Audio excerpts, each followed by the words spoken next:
Unfortunately آپ کو اگر پولیٹیکل اسپیس حاصل کرنا ہے تو آپ کو ڈیوائڈ کرنا پڑے گا، یعنی بانٹنے والی بات کرنی پڑے گی، تبھی آپ کامیاب پولیٹکس میں کامیاب ہو سکتے ہیں۔ اچھا، جو مین اسٹریم پولیٹیکل پارٹیز ہیں انہوں نے ایک بڑا ظلم یہ کیا ہے کہ مسلمانوں کے پولیٹیکل لیڈرز ایمرج نہیں ہونے دیا۔ پولیٹیکل پارٹیز کے مسلم لیڈرز ہیں، مسلمانوں کا پولیٹیکل لیڈر نہیں ہونے دیا ہے، اور شاید دوسروں کے ساتھ بھی ایسے ہی کیا، دلتوں کے ساتھ بھی ایسے ہی کیا، فلاں کے ساتھ فلاں، سب آلموسٹ سب کے ساتھ ایسے ہی ہوا ہے۔ تو میں تو اس بات کا بہت ویرودھی ہوں کہ مسلمان بحیثیت مسلم کے اپنا کوئی پولیٹیکل لیڈر بنائے، اس کا ویرودھی ہوں، اور اس کو میں مسلمانوں کی مخالفت سمجھتا ہوں۔ میں ان کو بہت اچھا آدمی مانتا ہوں، اسد الدین اویسی صاحب کو، لیکن یہاں پر میں ان سے بالکل ڈس ایگری کرتا ہوں کہ وہ مسلمانوں کے انڈین مسلمز کے پولیٹیکل لیڈر بننے کی کوشش کر رہے ہیں۔ اس کو ہم کامیاب ہونے نہیں دیں گے کسی قیمت پر، بالکل نہیں ہونے دیں گے۔ آپ حیدرآباد کے پولیٹیکل لیڈر بن جائیے، وہ ٹھیک ہے، مجھے وہاں تک بھی منظور ہے کہ وہ آندھرا اور تلنگانہ کے بن جائیں، اس سے آگے نہیں جانا چاہیے ان کو، مہاراشٹر میں نہیں آنا چاہیے ان کو، بالکل نہیں آنا چاہیے۔ السلام علیکم ورحمۃ اللہ، میں ہوں یاسر ندیم الواجدی۔ سرجیکل اسٹرائک کی 50ویں قسط پیش خدمت ہے۔ آج کا یہ پروگرام دو اعتبار سے بڑا اہم ہے۔ پہلی وجہ تو یہ ہے کہ آج ہم سرجیکل اسٹرائک کی ہاف سینچری مکمل کر رہے ہیں۔ تھوڑے بہت وقفوں کے باوجود یہ پروگرام الحمدللہ جاری ہے اور انشاءاللہ آئندہ بھی جاری رہے گا۔ اور دوسری اہم وجہ یہ ہے کہ آج کے پروگرام میں ہمارے مہمان ہیں جمعیت علماء ہند کے قائد اور جنرل سیکریٹری جناب مولانا محمود مدنی صاحب۔ میں تہہ دل سے مولانا کا اس شو میں استقبال کرتا ہوں۔ آبزرور ریسرچ فاؤنڈیشن نے 9 اکتوبر کو دہلی میں ایک پروگرام منعقد کیا جس میں اس نے مولانا محمود مدنی کو مدعو کیا۔ پروگرام میں لوگ اگرچہ کم تھے لیکن سبھی انٹلیکچوئلز تھے، اور اس پروگرام میں مولانا نے جو باتیں کہیں ان میں سے چند باتیں سوشل میڈیا پر خوب وائرل ہوئیں۔ ان کے اسد الدین اویسی صاحب کے تعلق سے ریمارکس نے سوشل میڈیا بلکہ مین اسٹریم میڈیا پر بحث کا ایک بازار گرم کر دیا۔ میرا اپنا ماننا یہ ہے کہ جو بات مولانا محمود مدنی صاحب نے اس پروگرام میں کہی اس کی بنیاد جمعیت علماء ہند کا ایک قدیم موقف ہے۔ یہ الگ بات ہے کہ اس بات کو شاید اگر دوسرے انداز سے کہا جاتا تو وہ بات زیادہ مؤثر ہوتی، لیکن میرے نزدیک اویسی صاحب کے تعلق سے ان کے ریمارکس ثانوی درجے کے ہیں۔ اصل بات یہ ہے کہ مولانا جس مقام پر ہیں وہاں ان کے منہ سے نکلی ہوئی ہر بات جمعیت علماء ہند کی پالیسی بن جاتی ہے۔ تنظیم کا شاندار ماضی اور روشن مستقبل ہے، اس کی پالیسیاں ملک کے مسلمانوں کے سامنے بالکل واضح ہونی چاہیے، خواہ وہ مسلمان اس تنظیم سے جڑے ہوئے ہوں یا نہ ہوں۔ اس لیے ORF میں کی گئی تقریر کی بنیاد پر میں آج مولانا سے کچھ سوالات کرنا چاہوں گا۔ مولانا، میرے سوالات نہ ہو کر مناقشہ ہوں گے، اور اس کی وجہ یہ ہے کہ میں خود اور اسی طریقے سے ہمارے ناظرین ہم یہ سمجھنا چاہیں گے کہ آپ کے نزدیک ہندوستان میں مسلمانوں کا کیا فیوچر ہے۔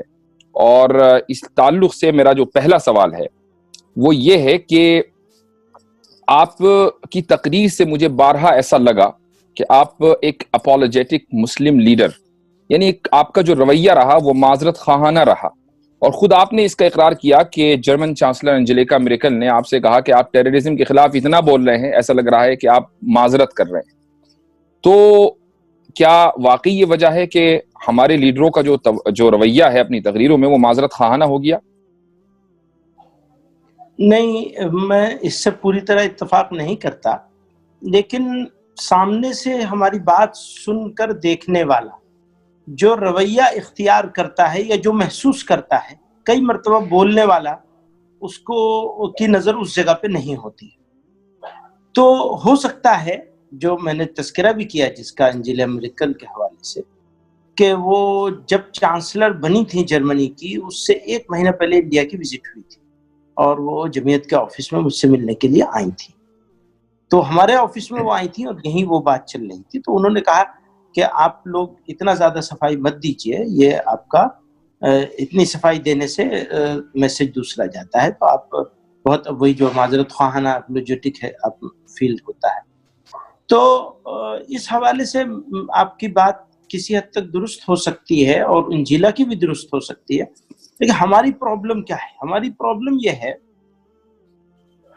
کہ اگر آپ طالبان کے حوالے سے دیکھیں گے چیزوں کو، تو طالبان اپنی مقامی لوکل لڑائی لڑ رہے تھے، وہ انڈین مسلمز کی لڑائی نہیں لڑ رہے تھے بلکہ افغانستان کی لڑائی لڑ رہے تھے. اور جس وقت وہ لڑائی لڑ رہے تھے افغانستان کی، تو پوری دنیا نے، دنیا کی تمام بڑی طاقتوں نے ان کو اسلحہ بھی دیا، ان کو ٹرینڈ بھی کیا. ان کے پیسے سے، ان کے اسلحے سے، ان کی ٹریننگ سے افغان کے مقامی باشندوں نے روس کے چھکے چھڑائے. یقیناً خالی پیسہ اور خالی اسلحہ کچھ نہیں ہوتا، ہمت کی اور حوصلے کی بھی ضرورت ہوتی ہے، وہ ان لوگوں میں موجود تھا. ان لوگوں کی سپورٹ نے ان کو اور مضبوط کر دیا. وہ اپنی لڑائی خود لڑ رہے تھے اور سی آئی اے نے ان کو ٹرین کیا. یہ دنیا کے سامنے چھپا ہوا نہیں ہے، بلکہ سی آئی اے نے خود اقرار کیا. اس کے سارے پلاننگ جو انہوں نے کی ساری وہ منظر عام پر موجود ہے، آ گئی ہیں، بالکل ڈاکومنٹڈ ہے وہ سارا کچھ. اب قصہ کا دوسرا رخ شروع ہوتا ہے، وہ یہ ہوتا ہے کہ عالمی طاقتیں روس کو ہزیمت دلوانے کے بعد ان کو بھی ویسے ہی غلام بنا کے رکھنا چاہتی تھی جیسے ببرک کارمل کے ذریعے سے روس ان کو غلام بنا کے رکھنا چاہتا تھا، جو ان کے سرشت میں نہیں افغانیوں کے. وہ کسی کو غلام نہیں بن سکتے. اس کا تعلق مذہب سے کم ہے اور مقامی قبائلی خودداری سے زیادہ ہے. تو انہوں نے بغاوت کر دی کہ یہ تو نہیں ہوگا، تمہارا جو مقصد، اگر تم نے اس مقصد کو حاصل کرنے کے لیے ہمیں استعمال کیا ہے، ہم اس میں استعمال نہیں ہوں گے اور ہم اپنی خود مختاری پہ کوئی سمجھوتا نہیں کریں گے. بات وہاں سے گڑبڑ شروع ہو گئی، ان کے بیچ میں جھگڑا ہو گیا. اس جھگڑے کے بیچ میں طالبان نے اپنا اقتدار قائم کر لیا. میں بیچ کے قصے سب چھوڑ رہا ہوں کہ کس طرح انہوں نے اقتدار حاصل کیا وہاں. اور عجیب بات یہ ہے کہ بہترین وہ زمانہ تھا جس زمانے میں ان کا اقتدار تھا دنیا کے لیے. میں ان کے لیے نہیں بات کر رہا ہوں، دنیا کے لیے. کیوں؟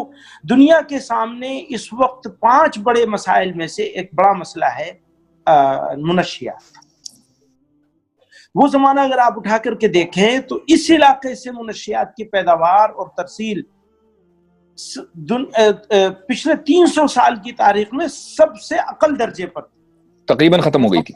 ختم ہونے کا وعدہ اعلان نہیں کر رہا ہوں، یعنی کہنا نہیں چاہتا، حالانکہ ختم ہی ہو گئی تھی، لیکن اقل درجے میں تو ضرور تھی، کیونکہ وہ لوگ اس کے ثبوت میں کچھ چیزیں لاتے ہیں کہ ختم نہیں ہوئی. اچھا بھیا ختم نہیں ہوئی تھی تو سب سے کم تر درجے پہ تو پہنچ گئی تھی. تو اس کا مطلب یہ کہ دنیا جو سب سے دہشت گردی سے زیادہ جو بڑے مسئلے پر دنیا گزر رہی ہے، یہ خود مانتے ہیں کہ اس وقت دہشت گردی سے زیادہ بڑا مسئلہ دنیا کے سامنے منشیات ہے. منشیات کے سے چھٹکارا ملنے کے قریب ہو گیا تھا. یہ تو وہ بھی مانتے ہیں، تو جو وہ مانتے ہیں وہی کہہ رہا ہوں، اس سے آگے نہیں بڑھتا. اسی کو لوگ اپولوجیٹک سمجھتے ہیں کہ یہ تو ان کی زبان کو مان لیتے ہیں. ہاں بھیا ہم ان کو مان لیتے ہیں، یہ تو مان رہے ہو نا کہ 300 سال میں اتنا کم کبھی نہیں ہوا تھا جتنا کم اس زمانے میں ہوا تھا، تو اسی پر بحث کر لو. بہرحال اب وہ چلے گئے، لیکن ان کے رہنے کے زمانے میں انہوں نے اپنا جو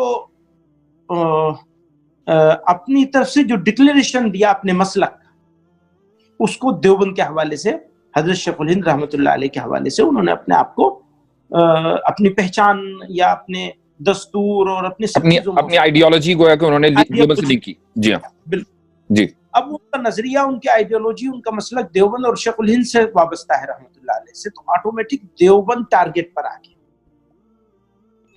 اچھا پاکستان کے دیوبندی مدارس آلریڈی وہ تو ان کو تو سی آئی اے نہیں انوالو کروایا تھا، ان کو تو سب یعنی وہی چینل استعمال کیا گیا تھا. جی اس کو یہ بھی تھوڑا کنٹروورشیل بات ہے، اس لیے میں اس کو واپس لیتا ہوں. سی آئی اے کا استعمال کرنے کی ضرورت نہیں، لیکن مدرسے استعمال ہوئے تھے جی اس افغانستان کی آزادی کے لیے اور روس سے مقابلے کے لیے.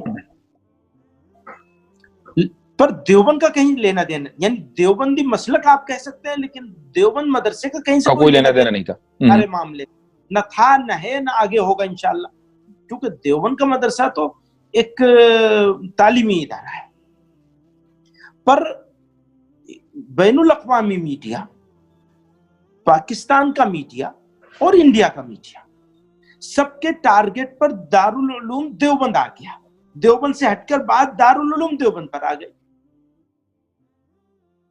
ایسے میں جب تک وہاں کا معاملہ رہا تب تک بھی خاموشی ٹھیک تھی ہماری، لیکن جب انڈیا میں انسیڈنٹ ہونے لگے یا پلاننگ کے تحت کرائے جانے لگے، دونوں باتیں جی کچھ ہوئے بھی ہیں اور کچھ کرائے بھی گئے ہیں ایجنسیوں کی طرف سے، اور اس میں تہمت ہمارے اوپر مسلمانوں پر عموماً اور دیوبند اور مسلک دیوبند کے ماننے والوں پر خصوصاً دونوں طرف سے آنے لگی. 3 طرف سے، نمبر 1 ایجنسیز، نمبر 2 میڈیا، یا یوں کہیں نمبر 1 میڈیا، نمبر 2 ایجنسیز، اور نمبر 3 برادران اسلام کا بھی ایک حلقہ، میں نام نہیں لوں کسی کا، بھی کہنے لگا کہ یہ تو ایسے ہی ہے. تو دیوبندی، مودودی، وہابی تینوں کو قلب کر دیا گیا اور قلب کر کے شدت پسندوں کے ساتھ جوڑ دیا گیا. ایسے ماحول میں جمعیت علماء کو کھڑا ہونا پڑا ڈیفینڈ کرنے کے لیے. اب جب بھی انسان ڈیفینڈ کرنے کے لیے کھڑا ہوگا، نیچر ہے کہ اس کی کسی نہ کسی بات کو آپ اپولوجیٹک محسوس، معذرت خواہانہ محسوس کر سکتے. نہیں، میں سمجھتا ہوں کہ جو آپ کا جو رویہ رہا یا آپ کا جو رسپانس رہا ٹیررزم کے تعلق سے، اور آپ نے جو استفتاء لکھا دارالعلوم کو، پھر دارالعلوم کی طرف سے فتویٰ آیا، وہ تو وقت کی ضرورت تھی. یہ الگ بات ہے کہ اینجلیکا میرکل نے شاید اس فتوے کے تعلق سے نہیں بلکہ اس فتوے کی جتنی تشہیر کی گئی، آپ نے 100 کانفرنسز کی، شاید اس تعلق سے اس نے کہا ہو. لیکن میرا جو سوال تھا وہ دراصل جو آپ جی ایک منٹ سے میں کلیریفیکیشن کے بیچ میں انٹروین کر رہا ہوں. وہ جو انجیلا میرکل کی وہ میٹنگ تھی وہ 2004 کی تھی. فتویٰ آیا ہے 2008 میں. ٹھیک ہے، بہت پہلے کی بات تھی. ٹھیک ہے، ہم لڑائی بہت پہلے سے لڑ رہے ہیں، فتویٰ تو بہت بعد میں آیا ہے. بہتر ہے. جو ORF میں جو آپ کی تقریر ہے اس میں دراصل اس کے تعلق سے میرا اپنا جو نظریہ رہا اس کو دیکھنے کے بعد، اس میں ایسا لگا کہ کچھ معذرت خواہانہ جو ہے وہ تقریر ہوئی ہے. مثال کے طور پر آپ نے ایک موقع پر کہا کہ میں امریکہ میں ایک صاحب سے گفتگو کرتے ہوئے میں نے ان سے یہ کہا کہ آپ کو یہ کہنا چاہیے کہ نیشن فرسٹ. اور دوسری بات آپ نے یہ کہی کہ ہم مسلمانوں نے ہندوستان میں جو غلطی کی ہے وہ یہ کہ ہم نے اپنی زبان الگ رکھی. حالانکہ اس طرح کی بات آپ کبھی سکھوں سے نہیں سنیں گے، کبھی دوسری کمیونٹیز سے نہیں سنیں گے جن کی زبان ہندی نہیں ہے یا کوئی دوسری زبان ہے. تو یہ جو چیز ہے یہ معذرت خواہانہ رویہ ہے کہ ہم نیشن کو فرسٹ کہیں. تو کیا واقعی نیشن فرسٹ ہے اور اسلام سیکنڈ ہے؟ یہ اچھی بات آپ نے اٹھائی ہے مولانا. تو اسی کے اوپر بات کر لیتے ہیں. پہلے میرا کہنا اس بارے میں بہت واضح ہے کہ جب آدمی ہم سے سوال کرتا ہے نیشن کے بارے میں تو ہم کہتے ہیں نہیں، ہمارا اسلام پہلے ہوگا. میں نے اس کو ایک موقع پہ دوسرے انداز سے کہا تھا کہ مجھے یہ بتاؤ کون سی آنکھ رکھوں کون سی پھوڑ دوں، یا مجھ سے آپ یہ کیوں پوچھنا چاہتے ہیں کہ میں ماں سے زیادہ محبت کرتا ہوں یا باپ سے زیادہ محبت کرتا ہوں. یہ جوابات میرے پچھلے 10 سالوں میں 15 سالوں میں لگاتار میڈیا میں آتے رہے. میں اب ایک قدم آگے بڑھا ہوں اور میں یہ کہہ رہا ہوں کہ اگر مجھ سے کوئی سوال کرے گا تو میں کہوں گا نیشن فرسٹ. لیکن تم گدھے ہو، یہ سوال تم اسلام کے مقابلے میں کیوں کر رہے ہو؟ یہ تو میرے سے سوال تم چائنا کے مقابلے میں کرو، امریکہ کے مقابلے میں کرو، اور کسی ملک کے مقابلے میں کرو جس سے انڈیا کا کمپٹیشن ہو یا لڑائی ہو یا نہ بھی ہو لڑائی. آپ مجھ سے سوال کریں تم انڈین ہو یا پاکستانی ہو، پہلے تو میں کیا کہوں گا؟ نیشن فرسٹ، میں انڈین ہوں. نہیں، اگر آپ یہ بات کہیں گے کہ نیشن فرسٹ، اس کا مطلب یہ ہے کہ کوئی آدمی مثلا یہ کہہ رہا پاکستانی پہلے ہیں کہ انڈین پہلے ہیں، اور آپ نے کہا میں نیشن فرسٹ، تو اس کا مطلب آپ خود ہی ایڈمٹ کر رہے ہیں کہ میں پاکستانی سیکنڈ ہوں، جبکہ ہم تو پاکستانی نہ سیکنڈ ہے نہ تھرڈ ہے نہ فورتھ ہیں. ہاں، آپ اس کو اس طرح کہہ سکتے ہیں، لیکن میں جو کہنا چاہ رہا ہوں اس کا آپ نے یہ مطلب نکالا ہے، تو میں اس کو واپسی دوسرے انداز سے آپ سے کہتا ہوں. میرا کہنا یہ ہے کہ اسلام کا اور نیشن کا کوئی مقابلہ نہیں ہو سکتا.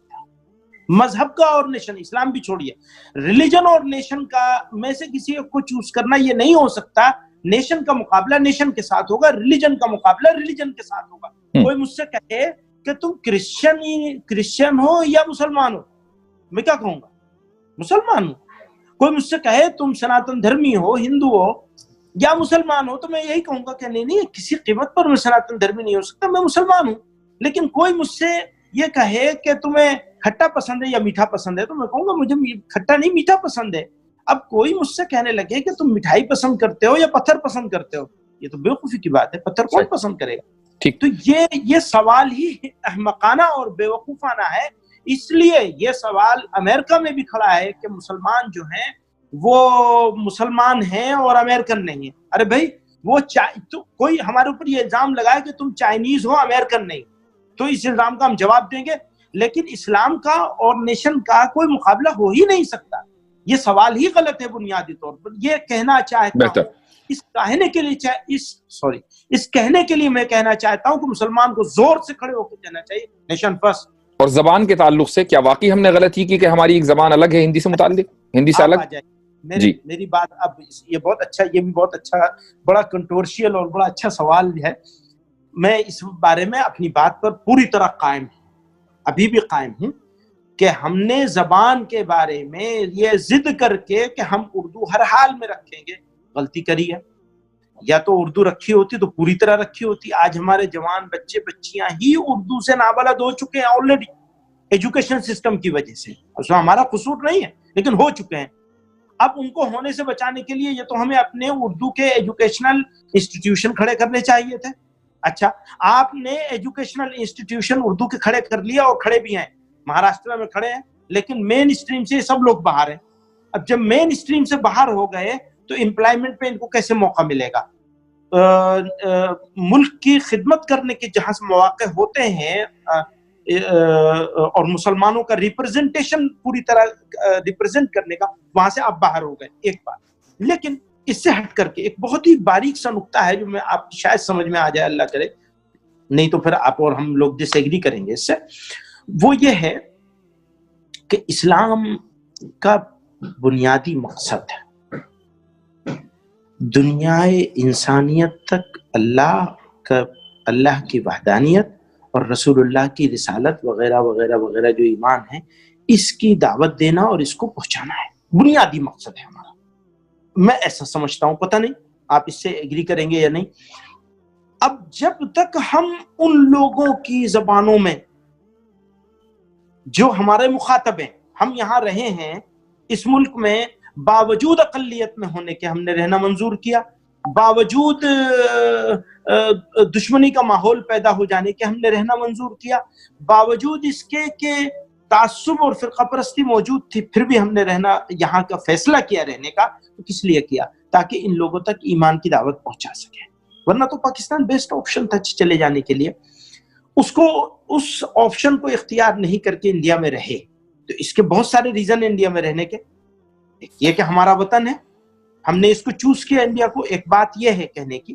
لیکن اسی کے ساتھ ساتھ یہ بھی ہے کہ لوگوں تک اپنی بات کو ہم پہنچائیں گے کیسے؟ میری تقریر کو آج کی تاریخ میں خود مسلمان لوگوں کے لیے سمجھنا مشکل ہوتا ہے. اگر میں اردو میں بولنے لگوں، اچھا اردو ہی بولتے ہیں بچپن سے وہی بولتے چلے آئے، تو میں یہ سمجھتا ہوں کہ مسلمان پر صرف ضروری نہیں بلکہ فرض کے درجے میں ہے، کم سے کم فرض کفایہ کے درجے میں ضرور ہے کہ مسلمانوں میں ایسی جماعت کھڑی ہو جو ہندی میں، بنگلہ میں، ملیالم میں، تیلگو میں، سکھ اگر بات نہیں کر رہا ہے تو اس لیے نہیں کر رہا ہے کہ وہ اپنے ایک علاقے میں محدود ہے اور اس میں خوش ہے وہ اتنے پر. ہم خوش نہیں اتنے پر.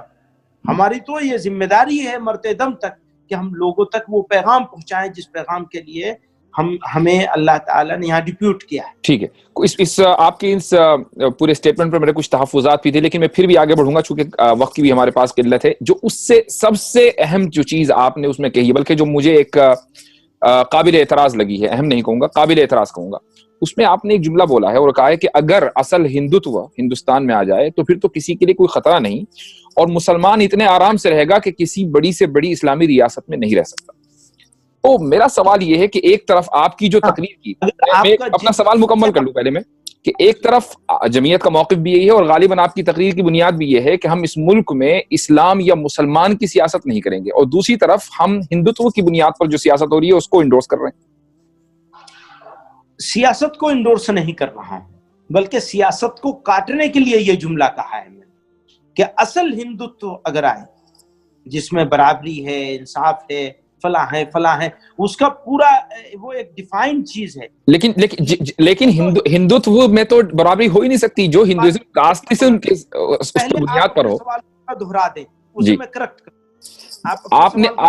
آپ کا جو جملہ ہے میں اسی کو پڑھتا ہوں، وہ یہ ہے کہ اگر اصل ہندوتو آ جائے تو کسی کے لیے کوئی خطرہ نہیں، مسلمان اتنے آرام سے رہے گا کہ کسی بڑی سے بڑی اسلامی ریاست میں نہیں رہ سکتا.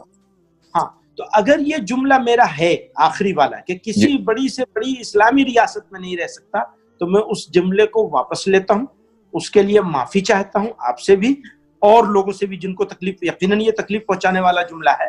اور ہرگز میں میرا یہ مقصد نہیں ہے کہ میں کسی بڑی سے بڑی اسلامی ریاست سے اونچے مقام پر اس ریئل ہندوتو کو بٹھا دوں جس کا یہ لوگ کتابوں میں تذکرہ کرتے ہیں، جو سچائی موجود نہیں ہے، یا جس کے نام پہ پولیٹکس کرتے ہیں.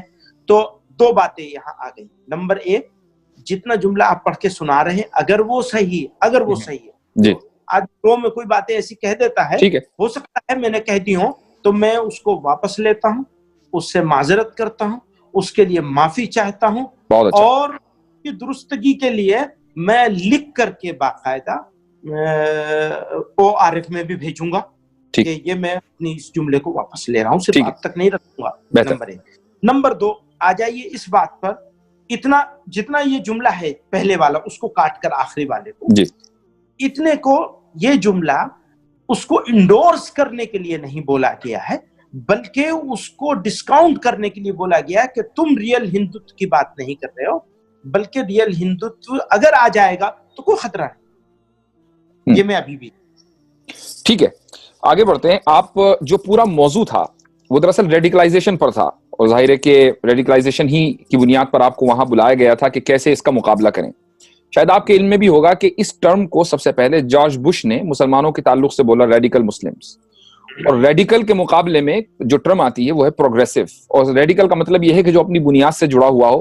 یہ گویا کہ فنڈامنٹلزم کا ایک اپ گریڈڈ ورژن ہے. تو سوال یہ ہونا چاہیے تھا کہ مسلمان کو تو اپنی بنیاد سے جڑا رہنا چاہیے، نہ یہ کہ ہم پھر معذرت خواہانہ رویہ اختیار کر کے یہ کہیں کہ ہاں جی ریڈیکلائزیشن جو ہے وہ بہت خراب چیز ہے، ہمیں پروگریسو ہونا چاہیے. یعنی ہمیں اس سوال کے اوپر سوال اٹھانا چاہیے کہ کیا ریڈیکلائزیشن واقعی کسی بھی قوم اور کسی بھی ملک کی ترقی کے لیے خطرہ ہے؟ کیا کسی بنیاد سے جڑنا ترقی کے لیے خطرہ ہے، یا بنیاد سے کٹنا ترقی کے لیے خطرہ ہے؟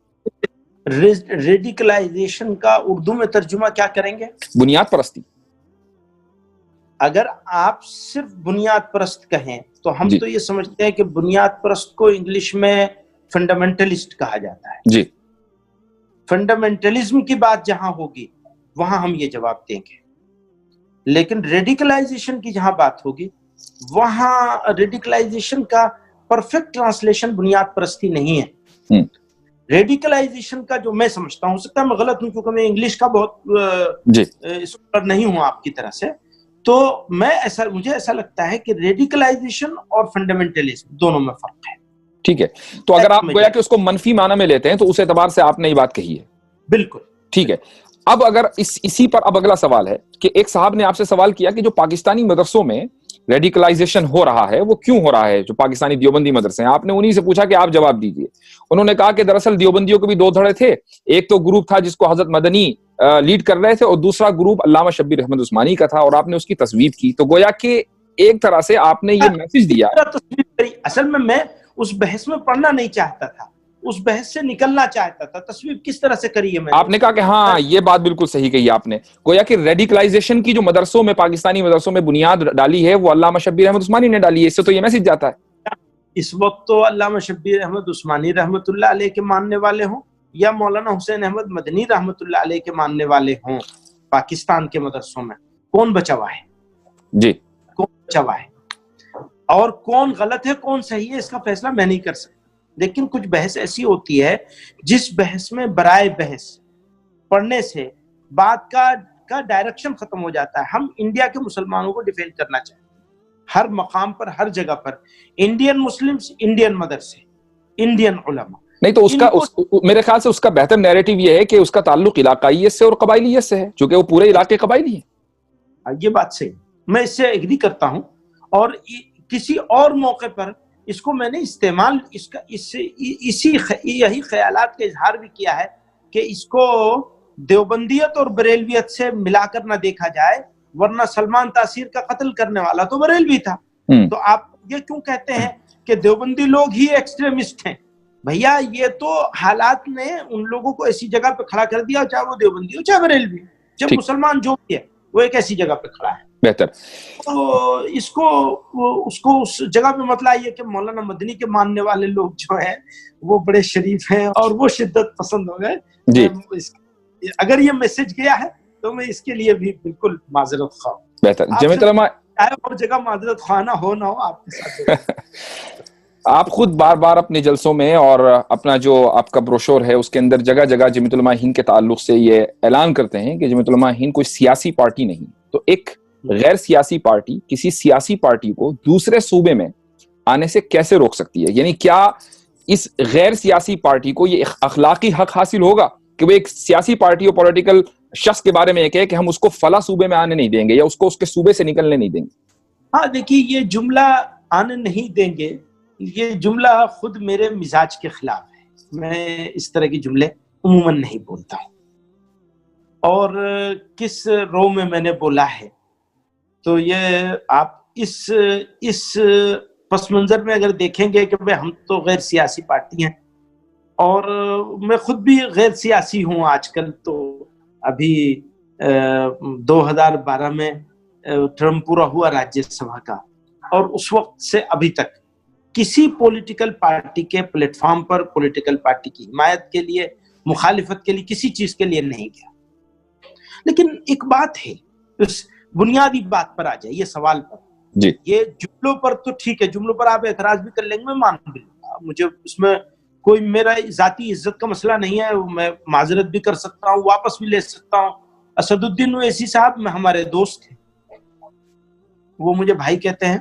میں بھی ان کو ایک اچھا اوریٹر، اچھا جواب دینے والا اور پارلیمنٹ میں مسلمانوں کی ایک اچھی نمائندگی، اچھا ریپرزنٹیٹیو مانتا ہوں.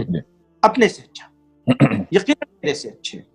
بالکل میں اس کا اعلان کر سکتا ہوں کہ وہ بحیثیت پارلیمنٹ کے بھی، بحیثیت انسان کے بھی، میں وہ تو خیر اب وہ پھر دوسری طرف چلی جائے گی بات، بحیثیت پارلیمنٹیرین کے وہ ہر حال میں میرے سے بہتر پارلیمنٹیرین ہے.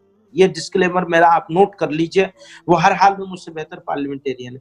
میں مولانا بدر الدین صاحب کو بھی، جو کہ جمعیت علماء کے صوبائی صدر ہیں، AIUDF کے صدر ہیں، ہاتھ جوڑ کے ان سے درخواست کر چکا ہوں، پلیز آسام سے باہر مت نکلیے. جو کام کرنا ہے آسام کی زمین کو اپنی زمین بنائیے، طاقت وہاں لگائیے جتنی طاقت آپ لگا سکتے ہیں. اور معاف کریے گا، آسام کے بارے میں بھی میری پختہ رائے ہے کہ جن اسمبلی حلقوں میں اور پارلیمانی حلقوں میں جیتنا ناممکن ہو ان کا، وہاں سے ان کو ہرگز نہیں کھڑا ہونا چاہیے، ہرگز نہیں کھڑا ہونا چاہیے. اور آج کے حالات میں تو میں یہ کہنا چاہتا ہوں کہ اگر اس طرح کی کوشش وہ کریں گے تو ہم ان کو بھی اپوز کریں گے.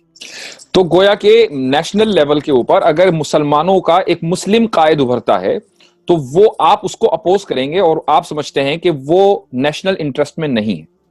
آپ میری بات، اس کا مطلب میں اپنی بات سمجھا ہی نہیں سکا.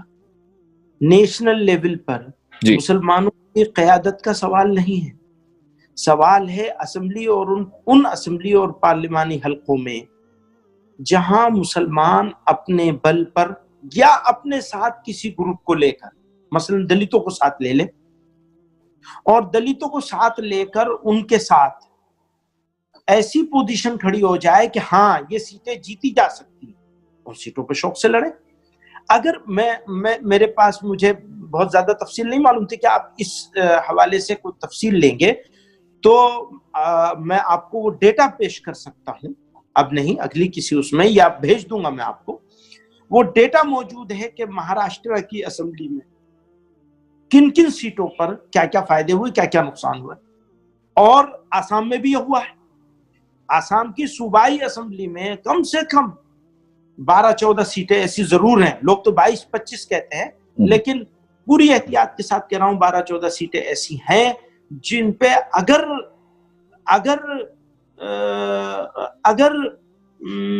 سمجھداری کے ساتھ فیصلے کیے گئے ہوتے تو یہ لوگ جیت نہیں سکتے تھے. حالانکہ اس حوالے سے بھی اس حوالے سے بھی میری ایک دوسری رائے ہے، لیکن وہ دوسرے موقع پہ بات میں اس کو سمجھنا چاہ رہا تھا کہ اگر کل کو ایک شخص، چاہے وہ اویسی ہو، چاہے مولانا بدر الدین اجمل ہو، یا کوئی دوسرا مسلم لیڈر ہو، وہ یہ کہے کہ میں آل انڈین مسلمز کا ایک چہرہ ہوں، میں لیڈر ہوں، اور وہ مسلمانوں کی پالیٹکس کر رہا ہے، مسلمانوں کے لیے پالیٹکس کر رہا ہے، مسلمانوں کے حق میں وہ آواز اٹھاتا ہے، تو کیا آپ اس کی اس سیاست سے متفق ہوں گے یا آپ اس کو اپوز کریں گے؟ نہیں، ہم اس کو اپوز کریں گے۔ کیا اس کی بنیاد وہی دو قومی اور ایک قومی نظریہ ہے؟ بالکل۔ اگر وہ کہتے ہیں کہ ہم ہندوستانیوں کے نمائندے ہیں اور ہندوستانیوں کے جو کنسرن ہیں ان کو ایڈریس کر کے بات کرتے ہیں تو وہ سرا ہوگا، لیکن اگر وہ مسلمانوں کے آئیڈیا کی بات کرتے، دیکھیے ابھی آج کے حالات میں آپ دیکھ لیں کہ جو موجودہ لوگ اپنے اقتدار کو ریپیٹ کرنے کے لیے غیر مسلموں کے ذہن میں جو بات ڈال دینا چاہتے ہیں، ہمارے مسلمان قائدین وہی بات کہہ رہے ہیں۔ ذرا باریکی ہے، یہ بہت فائن لائن ہے جس کو میں پوری طرح بولوں گا نہیں، چاہے لوگ مخالف رہیں چاہے موافق رہیں، مجھے اس کی پرواہ نہیں ہے، ذرا پرواہ نہیں، بہت ہی فائن لائن ہے، ڈیلیور کرنے میں فیل ہو چکے ہیں۔ اکنومی کے لحاظ سے موجودہ اقتدار پر بیٹھے ہوئے لوگ پوری طرح فیل، بے روزگاری، مہنگائی، کرپشن، یہ ساری چیزیں آسمان کو چھو رہے ہیں۔ اگلے الیکشن کے لیے کوئی مدعا نہیں ہے، ایک مدعا ہے، مسلمان کو غلام بنایا، مسلمان کا علاج کر دیا ہم نے یہ طلاق کو ٹھیک کر دیا، ہم نے یہ ٹھیک کر دیا، ہم نے وہ ٹھیک کر دیا۔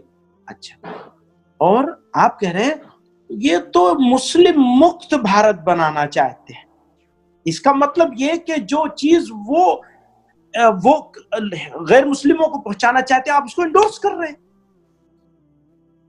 جی، یہ بڑا باریک سا معاملہ ہے، سوری میں اب اس سے زیادہ اس کی ڈیٹیل میں نہیں جاؤں گا۔ نہیں، آپ نے بالکل واضح کر دیا ہے۔ میں سمجھتا ہوں کہ الفاظ کا جو انتخاب ہے وہ بالکل صحیح ہونا چاہیے، اور اویسی صاحب سے بھی الفاظ کے انتخاب میں، حالانکہ وہ بہت زبردست اوریٹر ہیں، بعض مرتبہ بد احتیاطی ہو جاتی ہے، اور یہی چیز میں آپ سے کہنا چاہ رہا تھا۔ جو اگلا سوال ہے میرا وہ یہ کہ اگر آپ یہ نہ کہہ کر کہ میں ان کو اسٹیٹ سے باہر نہیں آنے دوں گا، فلاں جگہ نہیں جانے دوں گا، آپ اگر ان کو یہ مشورہ دیتے کہ مجلس اتحاد المسلمین کے بجائے اگر وہ کوئی سیکولر نام رکھیں اور پھر ہندوستان میں جہاں چاہے جائیں میں ان کی حمایت کروں گا، تو شاید بات بھی وہی ہو جاتی، اور ہو سکتا ہے کہ یہ آفر میں انہیں نہیں کر سکتا، یہ بلینک آفر میں انہیں نہیں کر سکتا ہوں کہ وہ، کیونکہ ان کے جو پچھلے اگر 1 سال کے اسٹیٹمنٹ دیکھیں گے تو وہ سارے وہ اسٹیٹمنٹ ہیں جن سے فرقہ پرستوں کے میسج جو دیے جانے والے ہیں وہ سب اسٹیبلش ہوتے ہیں۔ چلیے ہم اویسی صاحب کی بات نہ کریں، لیکن مولانا بدر الدین اجمل صاحب کی تو ایسی اسٹیٹمنٹ نہیں۔ البتہ یہ بات ضرور ہے کہ مجھے یہ کہنے کا مجھے یہ بالکل نہیں کہنا چاہیے کہ میں ان کو باہر نہیں آنے دوں گا، مجھے صرف یہ کہنا چاہیے کہ میں اس کو اپوز کروں۔ آپ یہ بھی مانتے ہیں اسی اسپیچ میں آپ نے یہ بھی کہا کہ مین اسٹریم سیاسی پارٹیوں نے مسلم قیادت کو ابھرنے نہیں دیا، اور اب ظاہر ہے کہ صورتحال تو وہی، اس کے اندر کوئی تبدیلی نہ ہو رہی ہے اور نہ بظاہر ہوتی دکھ رہی ہے۔ کوئی مسلم لیڈر اس وقت ایسا نہیں ہے جو ان مین اسٹریم پولیٹیکل پارٹیز میں ہو اور لیڈ کر رہا ہو۔ اب اگر مسلمان اپنی لیڈرشپ بھی تیار نہ کریں اپنی پارٹیز کے بلبوتے پر، چاہے وہ اویسی کی پارٹی ہو یا پھر مولانا اجمل صاحب کی پارٹی ہو، تو آخر پھر ایک آزاد جمہوریت میں مسلمانوں کا شیئر کیا رہ گیا؟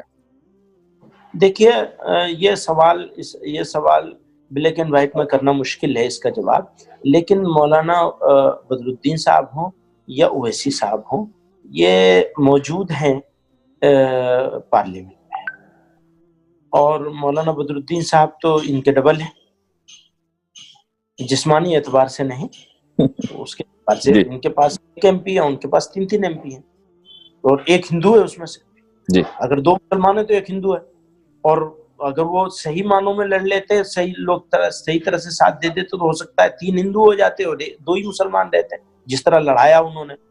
اور میرا مشاہدہ یہ ہے کہ حتی الامکان ان کی کوشش یہ ہوتی ہے کہ کوئی بھڑکاؤ بات نہ کریں اور سمپلسٹی کے ساتھ بات چیت کریں، اور جمعیت کا جو ایک فلسفہ رہا ہے غیر مسلموں کو ساتھ لے کے چلنے کا، مولانا بدر الدین حتی الامکان اس پہ رہنے کی کوشش کرتے ہیں۔ ایک آدھ جملے کی شکایت ضرور پکڑ میں مل جائیں گے، جیسے مجھ سے ہی بولنے میں بہت ساری غلطی ہوتی ہے، آپ سے میں اقرار کر رہا ہوں کہ ہاں مجھے اویسی صاحب کو یہ نہیں کہنا چاہیے تھا کہ آپ باہر نہیں آنے دوں گا، ایسا کہنا، میں کوئی ٹھیکیدار ہوں کیا قوم کا؟ میں ایک چھوٹا سا ورکر ہوں، اپنی ایک رائے دے رہا ہوں کہ ان کو وہ مجھے یہ دینا چاہیے تھا، ان کو باہر نہیں آنا چاہیے، اگر وہ باہر آئیں گے تو ہم اس کے اوپر اپنی طرف سے اس کو ناپسندیدگی اور اس کو کرٹیسائز کریں گے، اس کو اپوز کریں گے کہ آپ کو باہر نہیں آنا چاہیے۔ تو اتنی بات مجھے رکھنی چاہیے تھی، اس طرح سے نہیں رکھنی چاہیے۔ اب بات یہ آتی ہے کہ مسلمانوں کی قیادت چلی جائے گی یا چلی گئی ہے اور آپ ابھرنے نہیں دے رہے ہیں، تو بھیا مولانا بدرالدین صاحب کو تو جمعیت والوں نے کھڑا کیا ہے، جمعیت کے سپورٹ سے کھڑے ہوئے ہیں، وہ جمعیت کے ساتھ کھڑے ہیں، ابھی بھی جمعیت کے ساتھ ہیں، جمعیت کے عہدیدار ہیں، وہ مرکز میں بھی ورکنگ کمیٹی میں ہیں اور وہاں صوبائی صدر ہیں، بھائی وہ پوری جماعت چلا رہے ہیں۔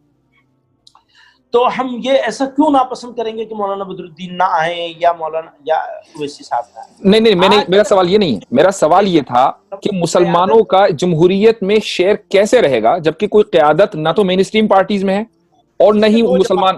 جی، اس کے دو جواب ہیں۔ نمبر ایک، کیا ہم امامت کے لیے کسی غیر مسلم کو لا رہے ہیں؟ ہم کہہ رہے ہیں مسلمان کے لیے جتنا فائدہ مسلمان سے ہوگا اس سے زیادہ ایماندار غیر مسلم سے بھی ہو سکتا ہے، نمبر ایک۔ نمبر دو، مسلمان قیادت میں جو شخصیات کھڑی ہو رہی، کیا آپ نے کبھی ان کو جمعیت کی طرف سے یا میری طرف سے اپوز کرتے ہوئے سنا ہے؟ یہ ان کے جو پھیلاؤ کی کوشش ہے اور اس کوشش کے نتیجے میں غیر فرقہ پرست طاقتوں کو، ان کی کمزوریاں ہیں غیر فرقہ پرست طاقتوں کی بھی، کہ انہوں نے مسلم قیادت کا بحران پیدا کیا، اور وہ مسلمانوں کے ساتھ ہی نہیں کیا، وہ دلتوں کے ساتھ بھی کیا، تبھی دلت الگ کھڑے ہوئے ہیں، دلتوں کی جماعت کھڑی ہوئی۔ تو یہ ان کی کمزوریوں کے باوجود ہم لوگوں کی، سب کی، آپ کی بھی اور ہماری بھی یہ خواہش ہے کہ ایسے حالات نہ پیدا ہوں کہ بدکر سے لڑائی کے چکر میں بدتر آ جائے۔ نہیں، اسی نیریٹو پر تو ہم گزشتہ 70 سال سے جی رہے ہیں اور بد سے بدتر ہی حالات ہوتے آ رہے ہیں۔ ایسا تو نہیں ہوا کہ ہم نے اس نیریٹو کی وجہ سے بی جے پی کو روک لیا ہو یا ہندوتوا کو پھیلنے سے روک لیا ہو، حالات تو بدتر ہی طرف بڑھے ہیں۔ پھر آپ چینج کر دیجئے، آپ نے بی جے پی کے ساتھ دشمنی کیوں کر رکھی ہے؟ اس کو بھی ختم کر دیجئے۔ یہ میرا سوال ہے۔ نہیں، میرا کہنا یہ ہے، رکھتا ہوں یا نہیں رکھتا؟ نہیں، بالکل رکھتے ہیں آپ۔ تو میرا ایک سوال ہے جی، کہ کیا ایسا نہیں آپ محسوس کرتے کہ مسلمانوں کا نقصان اگر سیاسی سو کالڈ سیکولر پارٹیوں کے ساتھ رہنے کی وجہ سے ہوا ہے، تو پھر آپ نے ایک پارٹی کو فرقہ پرست مان کر اس کے لیے دروازے بند کر دیے، تو آپ کے پاس مول بھاؤ کرنے کی طاقت نہیں رہی۔ نہیں، تو یہ سوال تو ایک عام مسلمان کا، مجھ جیسے ایک عام مسلمان کا اپنی قیادت سے ہے کہ یہ ڈائریکشن تو قیادت کو دینا تھا، چاہے وہ جمعیت کی قیادت ہو، ملی کاؤنسل کی ہو، مشاورت کی ہو، کسی کی بھی قیادت ہو، یہ ڈائریکشن تو اس کو دینا تھا، کیونکہ جس ڈائریکشن پر آپ قوم کو لے کر چلیں گے اسی ڈائریکشن پر قوم چلے گی۔ آپ نے قوم سے کہا کہ بھئی یہ ان لوگوں سے کوئی رابطہ نہیں رکھنا، قوم نے رابطہ نہیں رکھا، آپ یہ کہتے کہ اس رابطہ رکھا جائے گا۔ مولانا یاسر ندیم صاحب، اس ملک ہندوستان میں مسلمان آگے چلتا ہے، اس کے قائدین اس کے پیچھے چلتے ہیں، کسی قائد میں ہوا کے رخ کے خلاف بولنے کی ہمت نہیں ہے۔ آپ کو معلوم ہے کتنے جوتے کھا رہا ہوں میں؟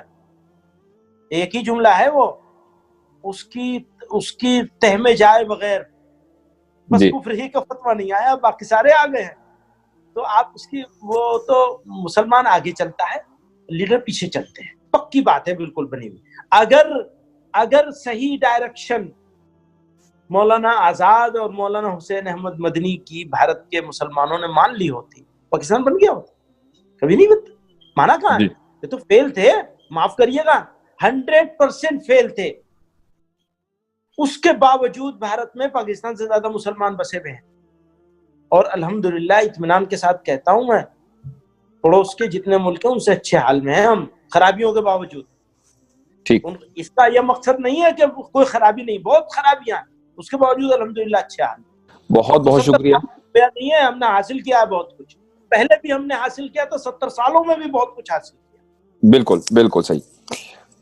ناظرین, آج کی اس گفتگو سے یہ بات کھل کر سامنے آتی ہے کہ مولانا محمود مدنی صاحب کا ایک ویژن ہے, ایک نظریہ ہے, اور نظریات میں اختلاف ہوا ہی کرتا ہے, بلکہ مختلف نظریات کا ہونا صحت مند معاشرے کی دلیل ہے, اور یہ بیماری نہیں ہے جس سے ایک دوسرے کو متون کیا جائے. آج آپ نے خود دیکھا کہ مولانا نے اپنے بہت سے نظریات سے یا اپنے بہت سے جملوں سے رجوع کیا ہے, یہ ان کے وسعت ظرفی کی دلیل ہے. سیاسی میدان میں اس طرح کے بیانات روزمرہ کا معمول ہیں. ایسے بیانات سے اگر آپ کو اختلاف ہے تو دائرے میں رہ کر اختلاف ضرور کیا جائے. گزشتہ چند دنوں سے سوشل میڈیا پر جس زبان کا استعمال ہوا ہے وہ قطعاً نامناسب اور غیر اسلامی ہے. میں ایک بار پھر آپ لوگوں کو یاد دلانا چاہوں گا کہ آج کا پروگرام سرجیکل اسٹرائک کی 50ویں قسط ہے, اور آپ حضرات کی ترغیب اگر ملتی رہی تو انشاءاللہ ہم آگے بڑھتے رہیں گے. یوٹیوب پر ہمارا چینل ہے پیٹریوٹک انڈین پلس, اس کو ضرور سبسکرائب کریں. میں مولانا کا ایک بار پھر تہہ دل سے شکر گزار ہوں کہ آپ نے ٹائم نکالا اور آج کے پروگرام میں آپ تشریف لائے. بہت بہت شکریہ, جزاکم اللہ. اگلے ہفتے پھر ملاقات ہوتی ہے ایک نئے موضوع اور نئے مہمان کے ساتھ. السلام علیکم ورحمۃ اللہ وبرکاتہ. سبق پھر پڑھ صداقت کا, عدالت کا, شجاعت کا, لیا جائے گا تجھ سے کام دنیا کی امامت کا. سبق پھر پڑھ صداقت